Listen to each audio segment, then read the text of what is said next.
Good morning, everyone. How are we doing today? Thank you for joining us for the Economic Development meeting. I'm going to very quickly turn it over to our co-chairman, Lynn Morris, who's going to then introduce our guest for today. Lynn. Your friend. You know, introducing Tom is a fool's errand because everybody knows him. But today we're going to talk a bit with Tom about how it got into politics and what he faced in the Senate when he was there as chair of the Transportation Committee, and what he faced when he found he was elected mayor. And finally, what are his views of the future of Lynn, especially around economic development? So starting from that. Before you actually jump in, I got Jim Cavell on the line who'd love to thoroughly embarrass the mayor with some words, I'm sure. Well, good morning, Jim. Now, or? Yes, if you don't mind. Okay. Jim. Hey, Mr. Mayor, Mr. Senator, Mr. State Rep. I just want to say good morning to you. I want to say thank you to you for really a lifetime of commitment to trying to better the city that we all love. I certainly miss you. I think that you look much more relaxed, and I hope you're enjoying your retirement. And I know that there's still a future here. Your voice cannot be silent. And I just want to say thank you. I've known Tommy, now I can call him Tommy since he's not sitting in the mayor's office. I've known Tommy, or we used to call him Darby, I think really my whole life. And he's just a good, solid person. And somebody who just, when he was mayor, I got to really, really work closely with him every day. And every day, similar to his dad, who had the philosophy of if he helped one person in a day, it was a good day. And Tommy had that same mentality. He would come to work, roll up his sleeves and say, how can we make the city better? And I think that's really what he's all about. And we miss you. And I hope everything is good, brother. Thanks, Jim. Thanks. Miss working with all of you as well. Well,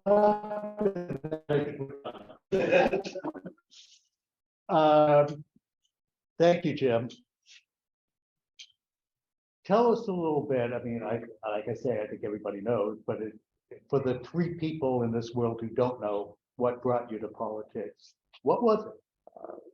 Well, growing up, I think thinking back and learning more and more about the history of my family, but not knowing it as a young boy. But my dad being involved in politics, and my grandmother, and her brother, and her nephew, were all names that really cared about making a difference in the community. And my grandmother was involved in organizing the shoe industry in when she was a teenager in Lynn, and then worked in the Roosevelt administration under the secretary, first woman secretary ever appointed for part of the administration in Washington. So it was part of my family background, but I didn't really understand that when I was a kid, but did see my dad. He got elected. It's funny, serving being in the city council chamber. He got elected in November of 1955. I was born a few weeks later, so I guess it was kind of born into that. And he was on the council for 6 years. And then when I was in 1962, when he got elected to the House, I was 7, and really had a chance to go up there to the State House with him, but more importantly, see him interacting with people in the community every day, and making a difference and trying to help people. The phone calls that came in, and going with him to Bill's lunch, and seeing people wanted to meet with him every morning. That was his office, really, and having a chance to see him really helping people, and that's what it was all about. So he really was my inspiration. And I had great parents. My mother and father really kind of inspired me about what it means to be a good member of the community, and more importantly, how can you work together to make a difference. And growing up in the 1960s, it was really a whirlwind of activity. in the country and in the world.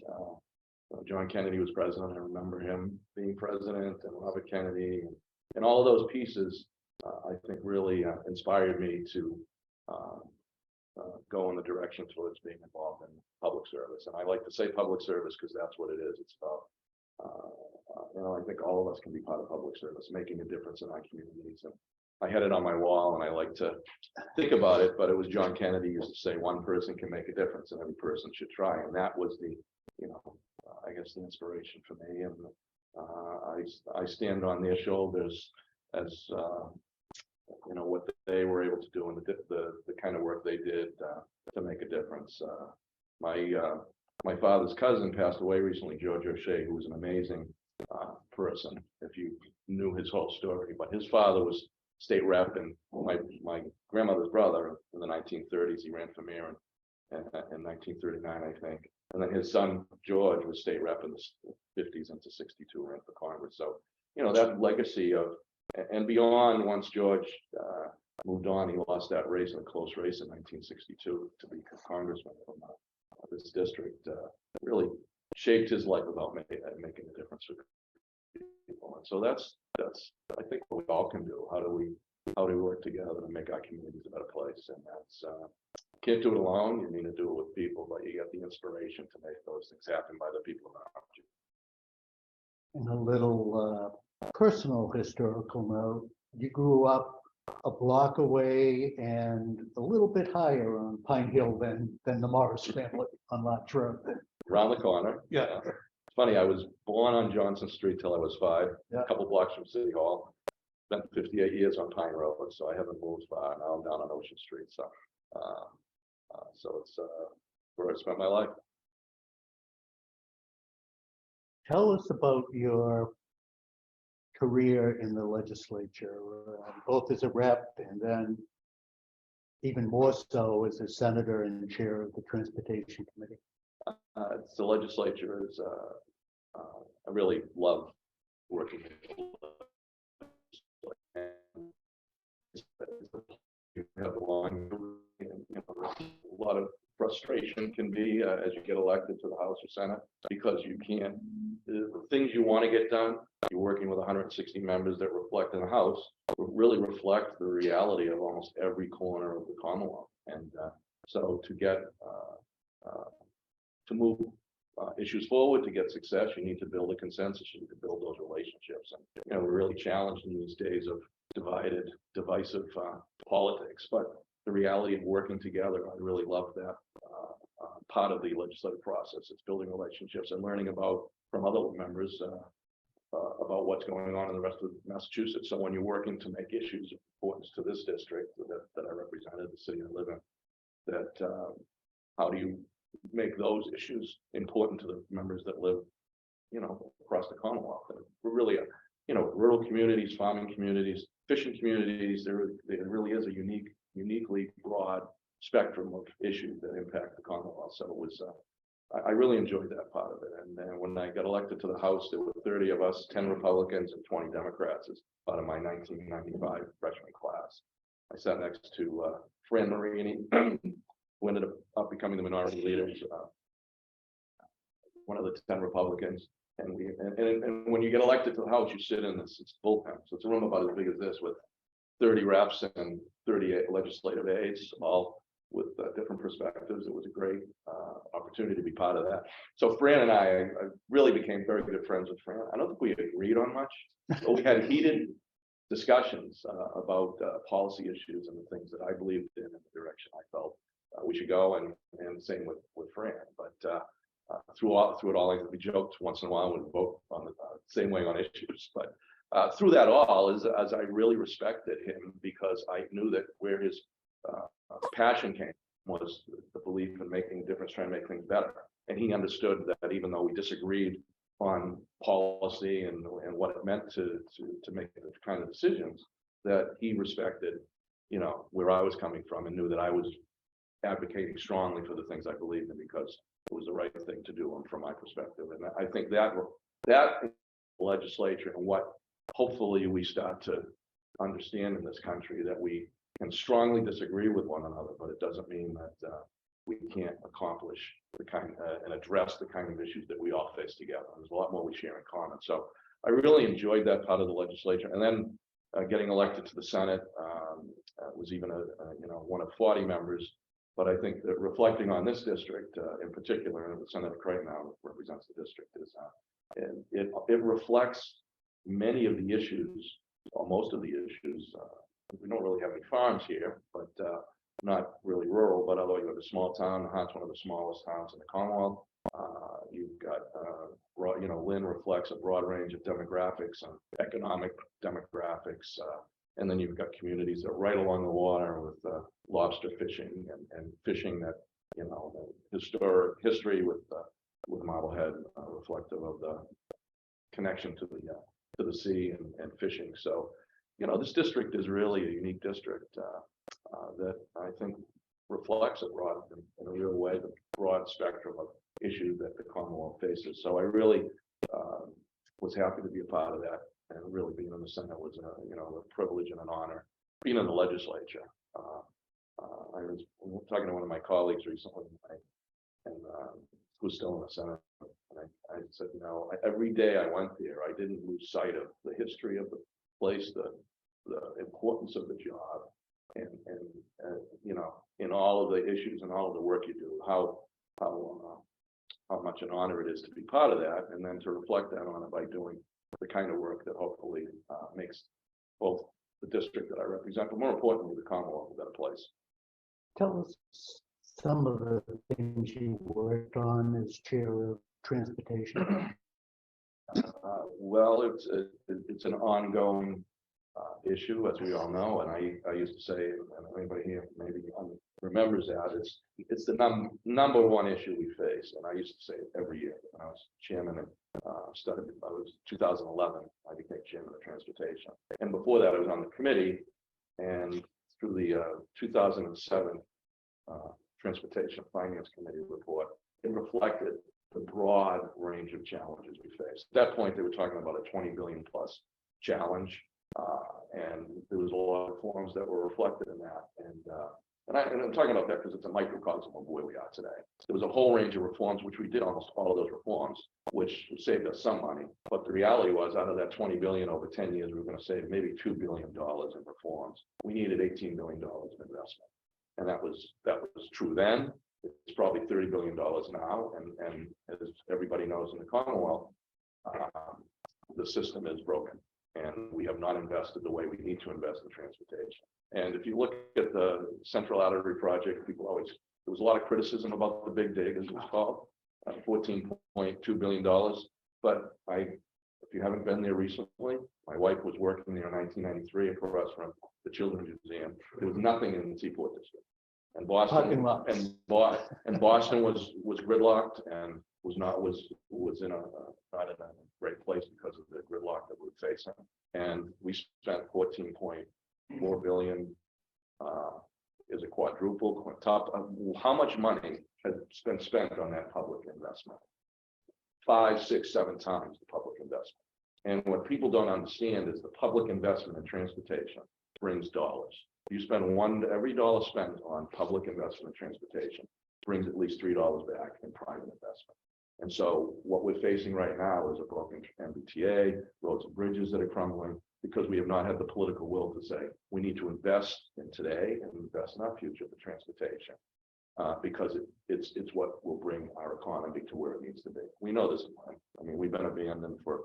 I've seen plans from the Blue Line coming to Lynn from 1946, right after the narrow gauge line, which came from Lynn, who went through to East Boston, which is really the future Blue Line was the narrow gauge line, and we've been boxed in for decades from the ability to have the access we need to jobs, to the quality of life that the red line, the green line, and the orange line have provided for those communities. And now that the system is struggling, we need to understand that those investments have to happen. So I think we worked hard I worked hard as chairman of transportation to work towards making those investments. I think to working with people around the Commonwealth to get to the understanding that we all have to find a way to make those investments in transportation. we're all here from Lynn. We know we're challenged, drive around during the day, drive around these streets at school drop off in the morning, or school pickup in the afternoon, or when there's a snowstorm and there's no way to get through the community. That's something that we can change with the political will to change it. If we make the kind of investments and put the kind of dollars in a broad range of mobility options, we can create. I really believe the Commonwealth could be a unique model for what can be done around the country, because we are small enough to take our commuter rail system and make it a real regional rail 21st century system. We can do that, and I know, Colin, we talked about this at length, electrifying the system, making it come in, Thomas the Tank Engine comes in, the train comes in, the conductor gets off, slowly pulls away. You need to have a commuter rail system that's really a rapid transit system. It comes in, the doors open, 30 seconds, people are on, people are off, it's on its way to the next stop. And if you live near that, or you can walk to that, there's housing, there's jobs, there's all kinds of opportunities. And the commuter rail system is, it's really from Worcester to Fitchburg.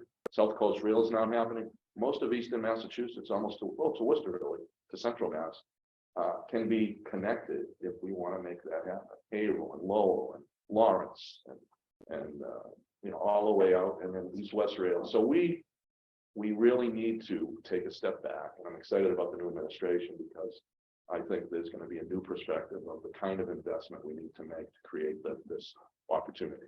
And if we don't, we'll, as we're seeing, we're losing population. That will continue, and it's because we have the worst gridlock around, and we need to address it, and we need to address it now. And again, that's something I worked on, and I think the passion I have for transportation, it was one of my favorite places in my life, working as a transportation chairman, working on those issues, seeing what can be done around the country and around the world. I had a chance to travel, and also understanding that we can do it here if we have the political will to make it happen. Since we're talking, From the gridlock standpoint, I think in 2019, the report came out that we were ranked number 9 in the world in the worst traffic. You're welcome. Number 9 in the world for the worst traffic. we can get better than that. Yeah. Maybe rank number 3. I don't think that's a top 10 that we want to be in. No. And if you just get on the road, I say that right on 295. Really. So I went to Worcester Academy in 1973-74, and you could go out there through 495. It was like you were driving. There was no cars, nothing was going on. You up there at 9 o'clock today, and you won't feel like you're out in the beyond the suburbs. It's bumper to bumper traffic, and if you come from here and you go up there, it's like, where are all these cars going? But it's not just here. It's 128. It's 495. Oh, the yeah. state is. And what we're doing is, with that gridlock, we are gridlocking our ability to grow our economy. The only good drive on the Massachusetts highway system is coming here from Newton on the Mass Pike in the morning. You don't want to do it in the afternoon, but in the morning, I can get from my house to St. Mary's faster than Bill Muzikowski in Swampscott. This is during a snowstorm. Can get from Swampscott to St. Mary's. Well, you can ask Mike Bertino. He lives in Winthrop. Yeah, He was working in Somerville. Yeah. I see Lauren is here, so she understands. It's a way different drive in the morning to Somerville than it is coming here in that direction. But that's the reality. It impacts us all. It really does. Since we're talking transportation, talk a little bit about, I know, 2 of your other favorite transportation subjects, the ferry and the bike path. Really proud of the work that many of us did to get the Northern Strand to Lynn. I biked it many times, and you threatened to do it with me. that's right. But that connection, that 10-mile connection to Everett, which will then beat to the casino, it's almost done, and then the footbridge over to Somerville is an amazing connection, and I think an opportunity for.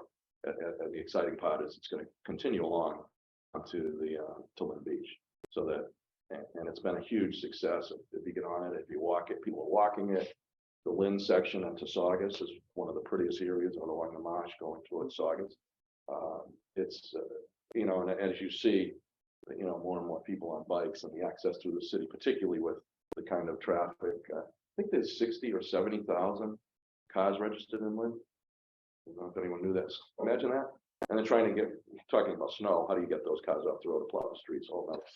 We could spend an hour on that, but so having these opportunities. I was in New York City recently. My son's down there a lot with his girlfriend's living down in New York City, and I hadn't been down there in a long time. We were in Manhattan. I was blown away by how much is going on with bikes in New York City. E-bikes, regular bikes. You have to look for the bikes more than the car. It's absolutely cool, but it's transformed he's biked in the city. It transformed your ability to get around quickly. If it's going to be 10 below, it's a little different, but it's, I was biking on a bike last week. So, and then segueing. So I think it's really exciting, and it's an opportunity to continue to see those. And it adds, there's definitely the give and take, but it allows people to get to businesses with counterintuitive, easier if you come in and there's 10 parking spots and you can't get there, you're not going there. You can hop on your bike and go there, So those access points, I think it's breaking down the old, kind of the old ways of thinking about how business is done. So it's exciting. And I think water transportation is an absolutely untapped potential opportunity for the region. Lynn sits here 30 minutes from the Seaport District by boat. The Hingham ferry service was prior to the pandemic, and it's coming back. It was the #1 return on the dollar for the MBTA. 90 cents on the dollar return on the Hingham ferry operation. The subway returns 50 cents on the dollar. So you can get in the region by water transportation easily, and I think it's untapped, unlimited potential for opportunity. So I really believe with the new administration focusing on transportation. I was on the transition team. I was part of the campaign on transportation. There was some really great people around the table looking at the broader picture of transportation, and water transportation was one aspect of that. And it's great to have the new Lieutenant Governor Kim Driscoll, who when the city bought that ferry, been around long enough to remember. People thought they were crazy. What is Salem doing? Nobody's going to rise that.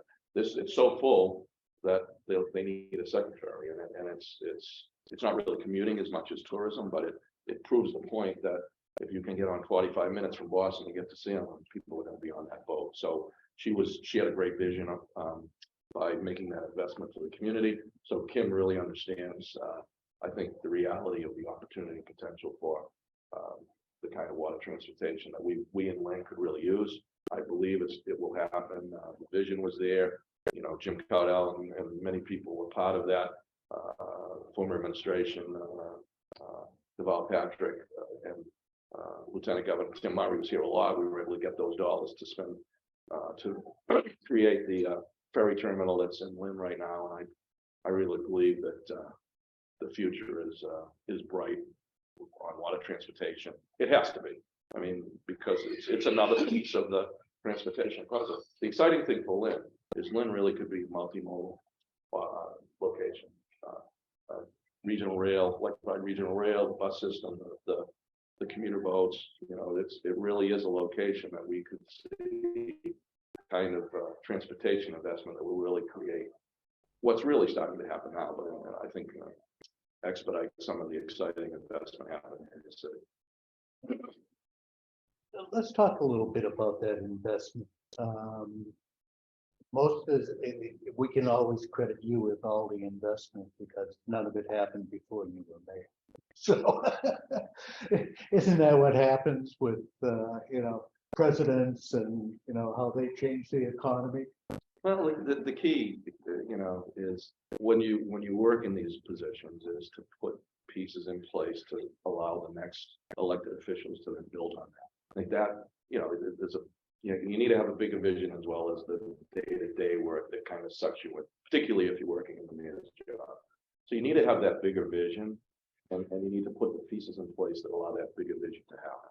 I'm proud of the work we did to create some of that opportunity, and the work that was done before some of those projects happened. The power lines were moved, controversial a little bit in some areas, but it really changed the difference of opportunity down there. The hard work that went on through numerous administrations to get the breakwater development to happen, because there were so many different issues with, the landowners, the state, The feds. the local, the work on the revetment, which, all of that, but that's the kind of work the grunt work that ends up, coming together and making it happen. Just a quick back on the infrastructure.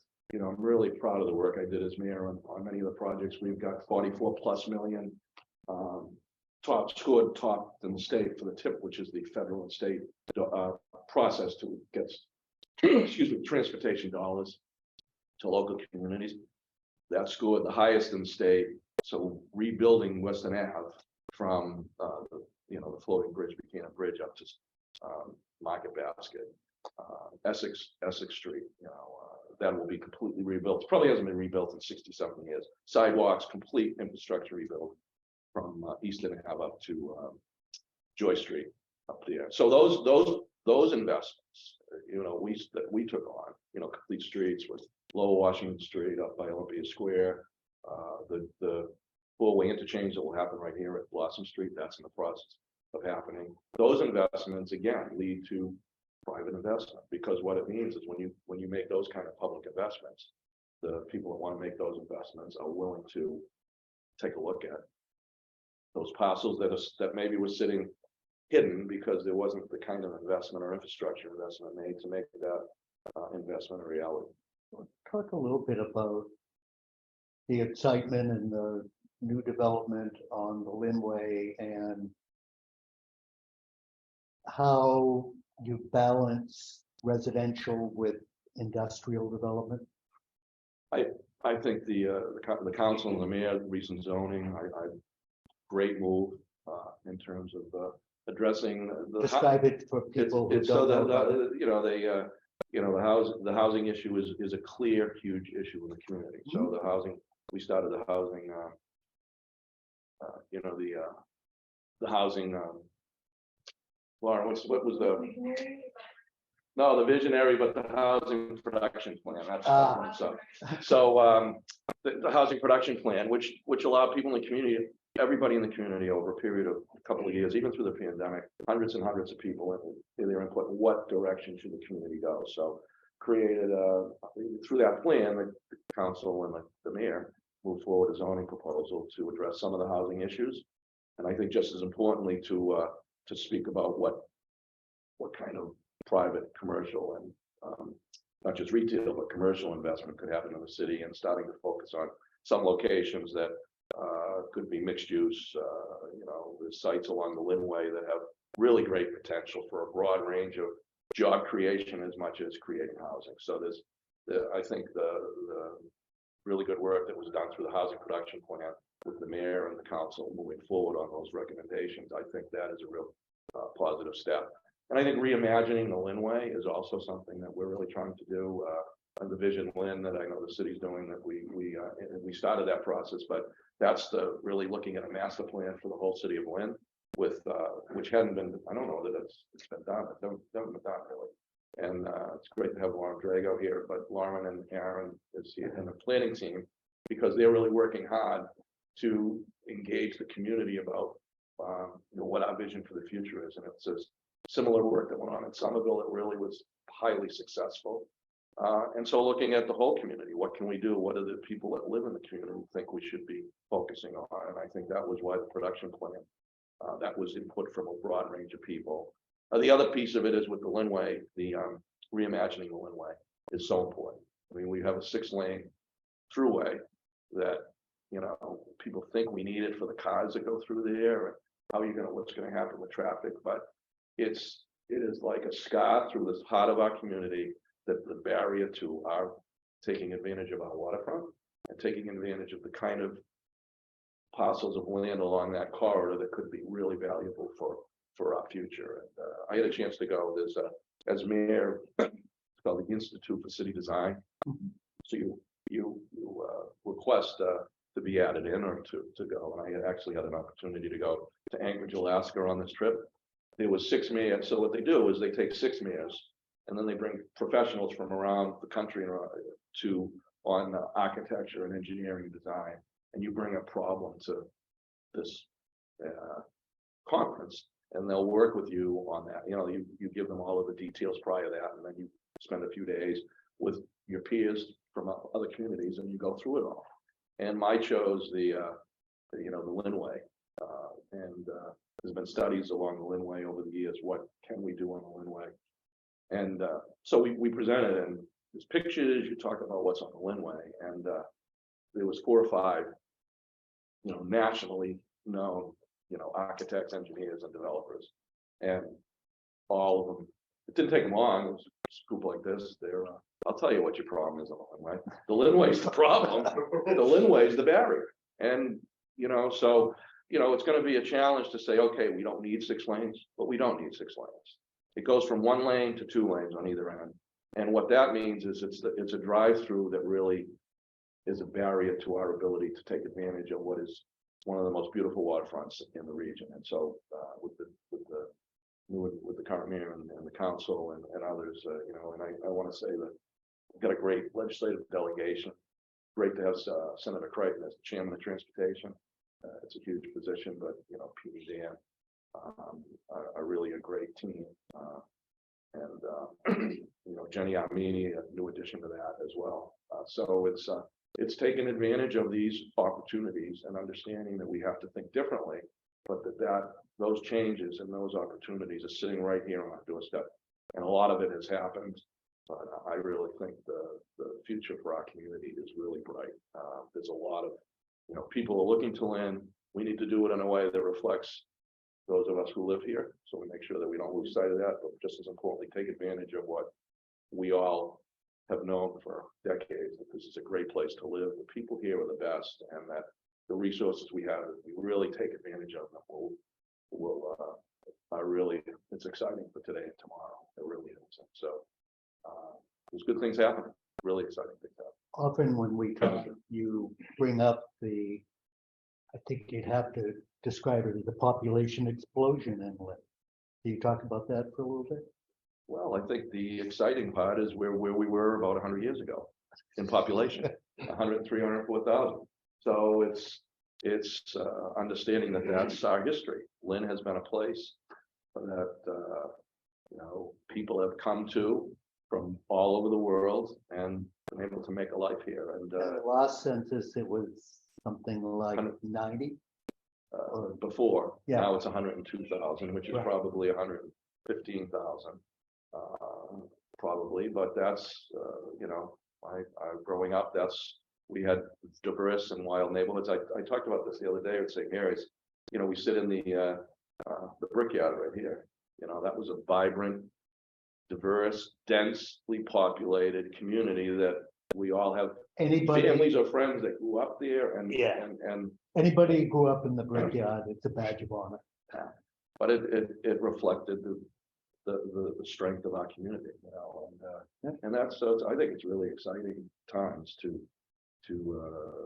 be part of this community, and I like to say it a lot. It's like I've been here 67 years. Whether you came here and were born here, or you came here 60 days ago, Lynn has always been a place that is a welcome place to be, where you can get a job, raise your family, and build a life. So that hasn't changed. In fact, I think that's the richness of our history, and the richness of what we have here is what makes this a very, very special place. And I always, people that come here that haven't been here, they're,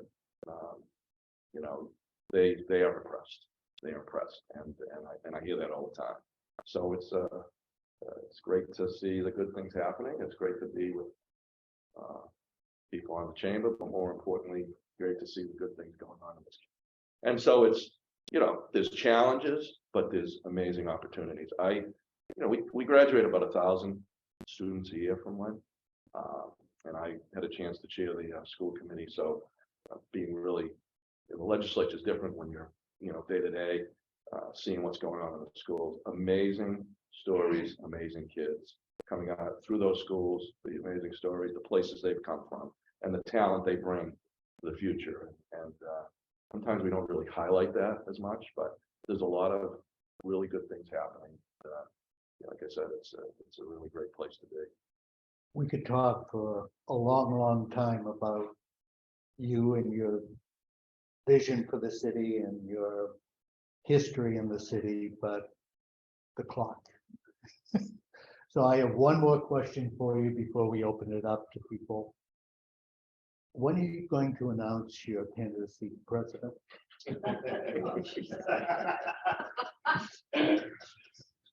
We want a date. I'll keep you updated on that. Let me pause this real fast. We'll start here in the room. Anybody have a question for Tom? Pat? You referred to political bill. We know we have a political bill. So, but what exactly? So let's. The reality is you have to make tough decisions, and it's not easy in today's world. But let's say transportation. If you poll in the room, raise your hand if you think transportation works in Massachusetts.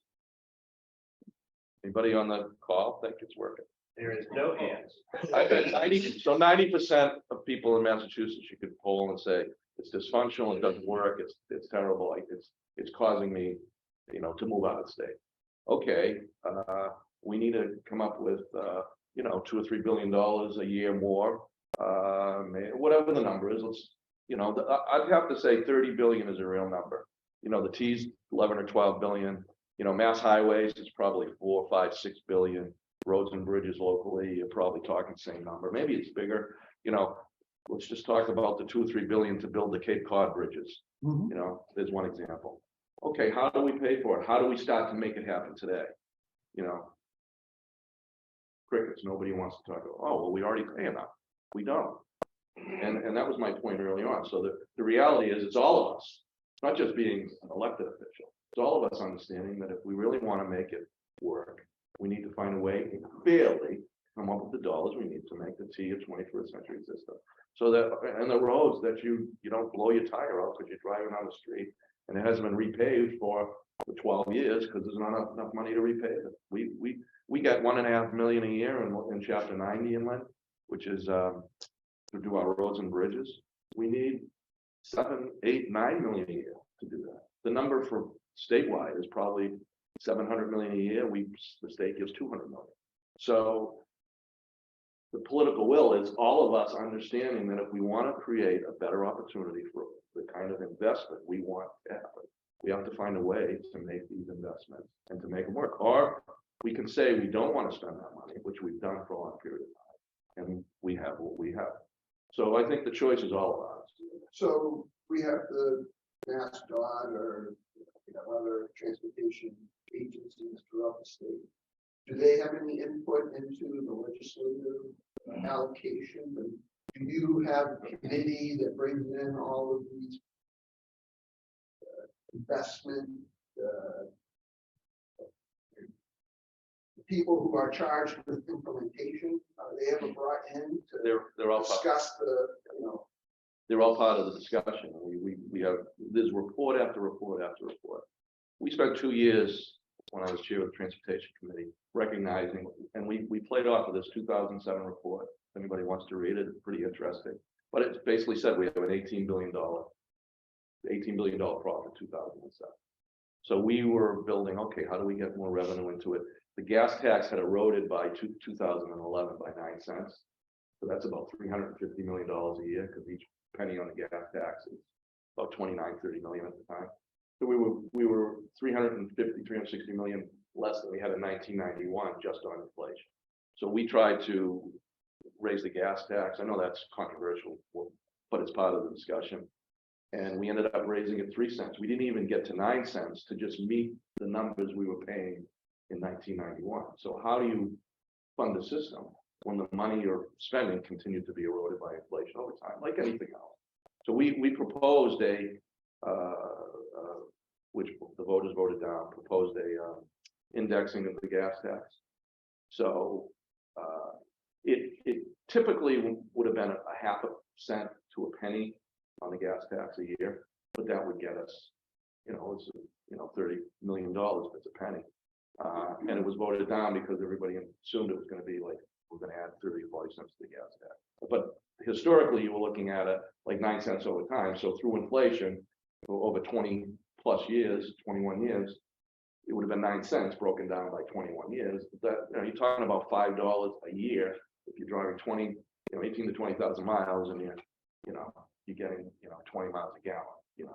That's how much the increase would have been a year, about $5 a year per driver doing that. But the perception on that whole initiative petition was, oh, the indexing, it's going to cause we're going to have to raise the gas tax substantially. So the challenge is having these real discussions about what it costs and what we need to do, and do we want to as a Commonwealth decide to make those investments or not. And I believe we should. Others believe that maybe we have enough, we can do it better. But the reality is that we need more money to fix the system. That includes making it a professional operation. That includes making sure that it's transparent. That includes that people can trust the system. The trust has been broken. All of those are part of the discussion. But if you have, thousands less employees at the MBTA, the safety of the MBTA is going to be less than if you had a full workforce. And so those are real challenges. And, we can all agree or disagree whether we need more money or not, but I think laying all those facts out there, being completely transparent and building the trust back is going to be key for the new administration to be able to move some of this agenda forward. So that's my perspective. And I had really intense discussions with my colleagues, some who were against the indexing of the gas tax and felt that the legislature should vote on it every year to raise the index it. And I point blank, would you vote to raise the gas tax every year to index it, even if it's only a penny? Well, there wasn't an answer, because it was let's not vote for this, let's not make it happen. But what is the alternative? If you really want to be honest about it and say, I don't think we should spend any more money on transportation, that's great. But don't complain about the system the way it is. You know what I mean? If you really believe that, I'm okay with that. But don't say, why don't we have better system? Why don't we have better access in Lynn? Why are the roads broken? Why can't you? Rick, you know this. Can we fix the roads in Lynn with the money we have? We can't do it. So we can all agree that maybe we don't want to spend the money, but then we're left with a dysfunctional system, which we have right now. I had a friend visiting from Poland, and we're driving around, and he's saying, what's with the roads here? We don't have roads like this in Poland. Question from Tom in Chambers. Hi, Tom, good to see you. Good to see you. So there's a lot of focus on the nastiness on our political and the national level of politics, right? And the great Tip O'Neill always says, all politics are local.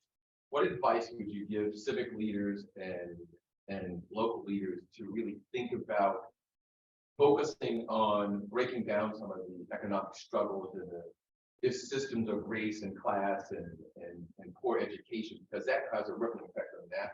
We're looking at, okay, let's fix it from the top, which hasn't worked at all, right? So what advice would you give local leaders to figure out how do you systemically address these issues without being nasty? I think the key is being able to engage as a community, and I think passionately articulate without becoming nasty locally, because the climate sometimes when issues are really on the local level, it can be really passionate. My children in the school, it's my street, it's my neighborhood. How do you engage in a way that people are heard and can have honest and open discussions about solving the problems that we face? And there's way more that we share in common. So how do you? I think that's the key: engaging the community, being open and honest, being transparent, and understanding that elected officials, these are tough decisions you have to make, and you have to balance very intense feelings on either side of the issue. So how do you, and it's locally, it really is important that we build on that. And I never felt that it was on the local level that it was toxic or too intense.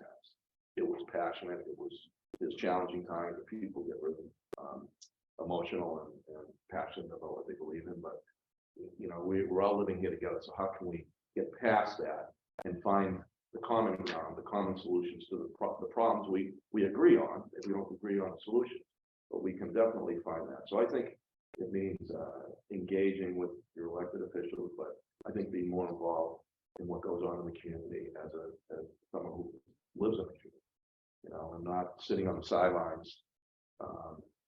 In whatever way that is, doesn't mean you have to come to council meetings or come to, but being engaged in whatever part of the community you're in and having, voicing your opinions. And you know, I used to say, you know, the solution to the problem is that next person that comes in, you give you an idea of how can you solve that problem. If you're not engaging, you're not getting those discussions going on. So it's important that people feel that they're being heard, that they're part of the discussion, and that makes a big difference. And if you get it, you know, I was very involved in the U.S. Conference of Mayors. These are the kind of discussions, you know, the rubber meets the road, whether you're mayor of Lynn or you're mayor of New York City or Los Angeles or Chicago or, you know, Wayne, Indiana, or whatever it is. These are the kind of, this is the place you can get things done, but it takes an ability to have people as business leaders, as civic leaders, and as, you know, people that live in this community that care about the community, but are working two jobs and trying to figure out how they're going to get their kids at school today. You know, that's all part of it. So it's, you know, having forums, doing the Vision Lynn, I think is a great opportunity for people to come together. You know, some of the changes, you know, that are coming, you know, with, you know, some of the things we see nationally, how can we make it, prevent it from happening here? And that means all of us being willing to listen and very open to different points of view, but we all live in one, so we're here together. I don't know if that answers your question. We have no hands yet online, but now's your opportunity, people, anyone online. Yeah, thank you for this conversation, very enlightening, especially because come back here, been going on for a very long time. In terms of infrastructure and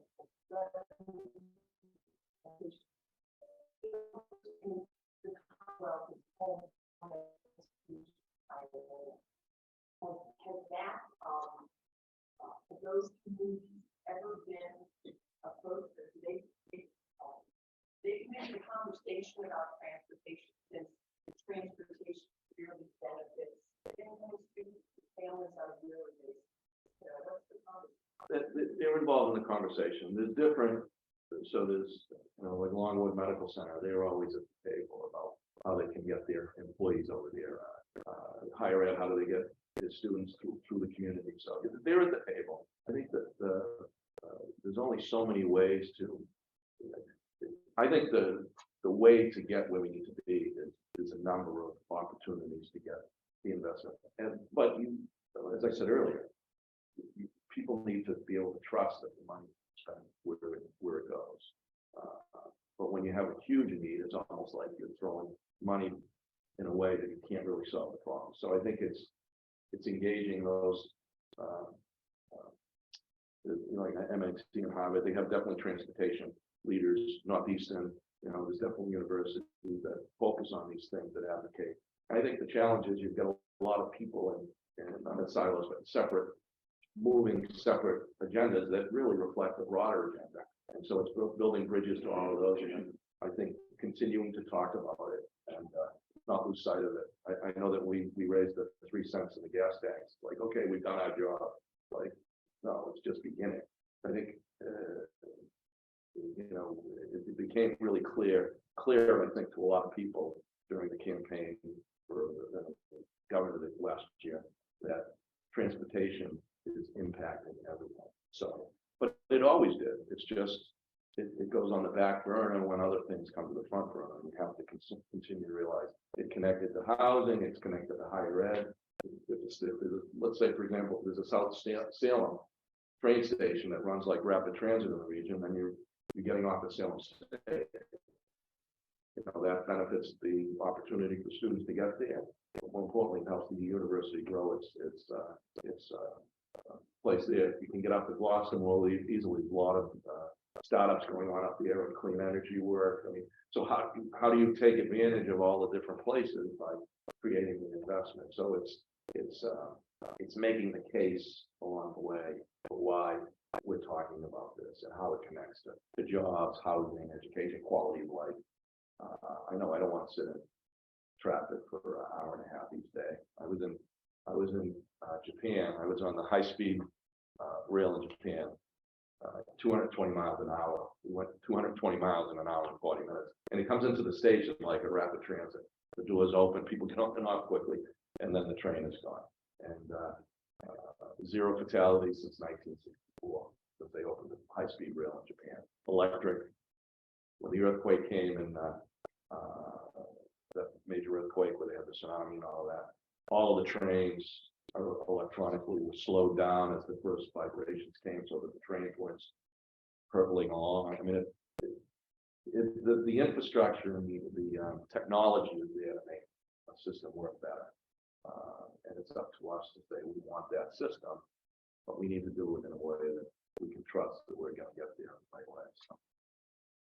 I have a follow-up on the political will question, because obviously we're dealing with this political will barricaded as identified.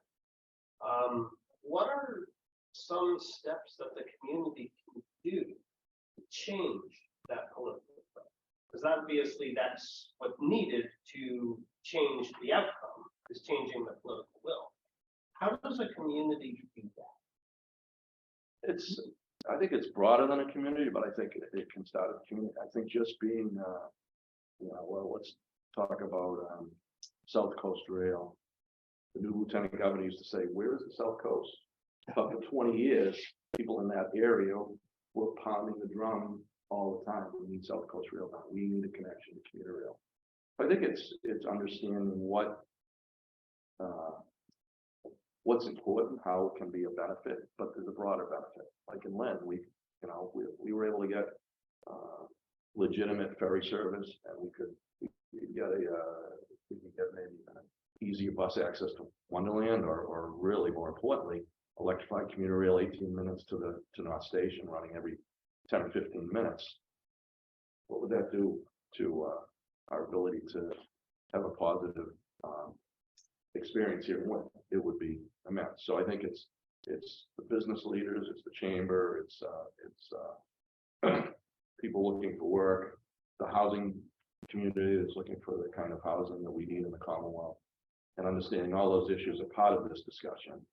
But a key piece of it is transportation. So I think continuing to focus on the importance of it from our community's perspective. And I do think that we're in Eastern Massachusetts, so the MBTA is the big focus. But you need to have a statewide view of what we need to do, because there's places in the Commonwealth they don't care about the MBTA, they don't want to pay for the MBTA, but they have their own infrastructure needs in their communities, whether it be local roads and bridges or their access points outside of their communities. So you have to figure out short, medium, and long-term goals, and how do you start to build those goals to get to where you want to be. And I think part of that is being transparent and including everybody's input to help shape the discussion and the decision moving forward. The South Coast. And I know the chamber's been very involved, and I think that's important. I think we need to, we've got a great delegate. Pete Capano's on the transportation committee. Brendan's the chair. I think there's an opportunity for us to continue to advocate for these kinds of investments, and then, make sure that we're ready to accept the kind of investment that will happen as we move forward. The South Coast thing was actually a brilliant marketing move, because before it was Fall River, New Bedford, etc. And they came together and said, we're going to name our region the South Coast. And now that's what you hear about, and the need for transportation in the South Coast, need for investment in the South Coast. So it's a good move. We're in luck. Well, there's an opportunity, and I think the timing is really all of the electeds, and at least from Beverly on down, mayors, legislative delegation. We've been working over the years to build a consensus. I know when I got elected to the House, there wasn't a lot of interest north of Lynn for rapid transit. People just didn't see the need. They had commuter rail. And so over the years, we've really worked hard to build this consensus of what that kind of investment for the region. And I think that's why the regional rail is a game changer, because it can transcend, one community. It really is a region. And so you've got the pieces are in place to make that happen. There's definitely a consensus, and so now is the time to take the North Shore and the leadership we have here, and I think it's important to have the leadership of the business community as well to continue to beat the drum on the kind of investment that we know can happen, that has been advocated. I'm speaking about regional rail, in particular electrification, but more importantly, running a 21st century system at least until we're not to Beverly.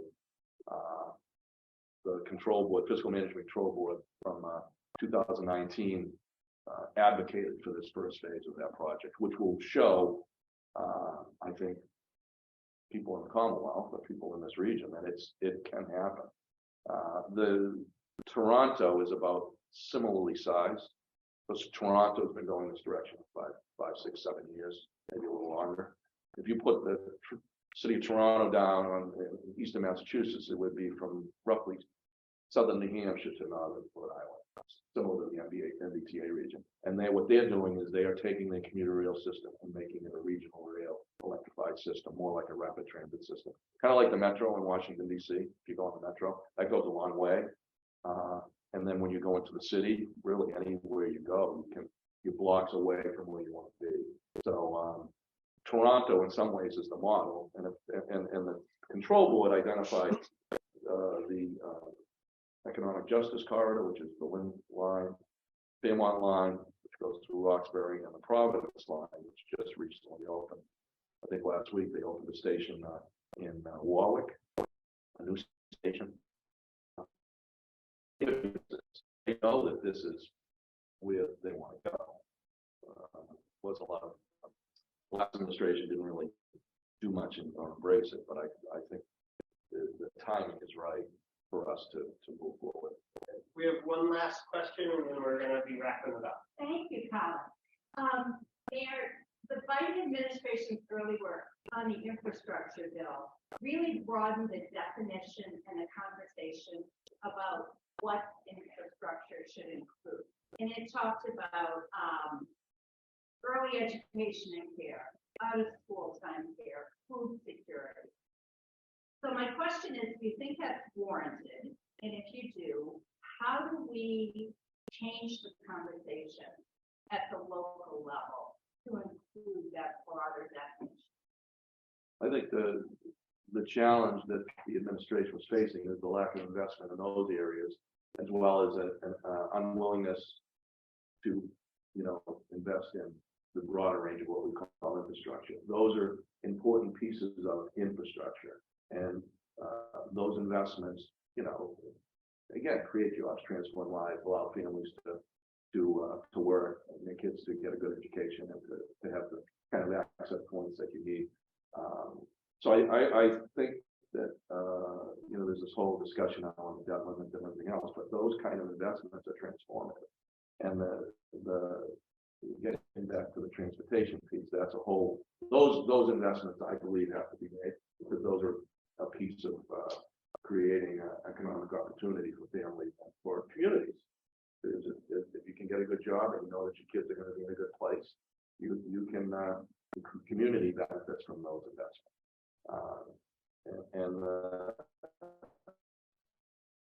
Exciting included that, so we have done it a long time.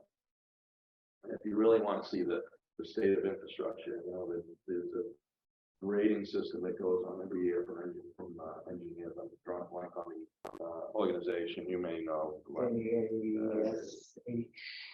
Or something like that. And so they score the state of infrastructure in the United States. It's water infrastructure, it's electrical, it's not just transportation.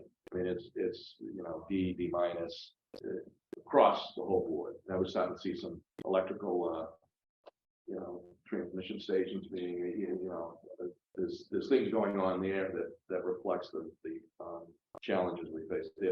It's probably trillions of dollars. The $1 trillion was a huge step forward. And those kind of investments don't get all of what we need to do, but at least it sends a message from the federal government that we're stepping up and we're making investments. The president was in Kentucky building a bridge that they're talking about for 50 or 60 years to rebuild that bridge over that connects West Virginia, I think Kentucky, a really important bridge. We are looking to get the money for the 2 Cape Cod bridges. I like to say, if you think of infrastructure, just look at what we have in Lynn. We have the General Edwards Bridge, the Belton Blythe Bridge, and the commuter rail bridge, which is about 100 years old, which is being replaced. If we just look at the Saugus River in Lynn, there's 3 major projects that we need to accomplish. It has nothing to do with the city streets or the commuter rail electrification. Those bridges need to be either maintained or replaced, and two are being replaced, and the third is in the process of being replaced. That's a microcosm of the challenge, So, and then the other issues that we need to invest in, come alongside that. Thank you so much. On behalf of the Chamber of Commerce, I want to thank everyone for joining us both online and in person. Our 2 co-chairs for our Economic Development Committee, Pat Eulis and Kevin Morris, who is our moderator today. We have a couple of upcoming programs over the next month. In next EDP meeting in March, we're going to be talking about the Salem Wind Project and where the economic development opportunities in connection to that are going to really generate. And then our government affairs, which is the 2nd Wednesday in March. We're going to actually receive a legislative update from Senator Creighton and the entire representative team of Dan Cahill, Don Wong, Jenny Armini, and Ika Pano, and we can ask them all these questions about transportation. But other than that, thank you so much for being here, Mayor McGee. Thank you. And thank you all for joining us. Good night. Thank you.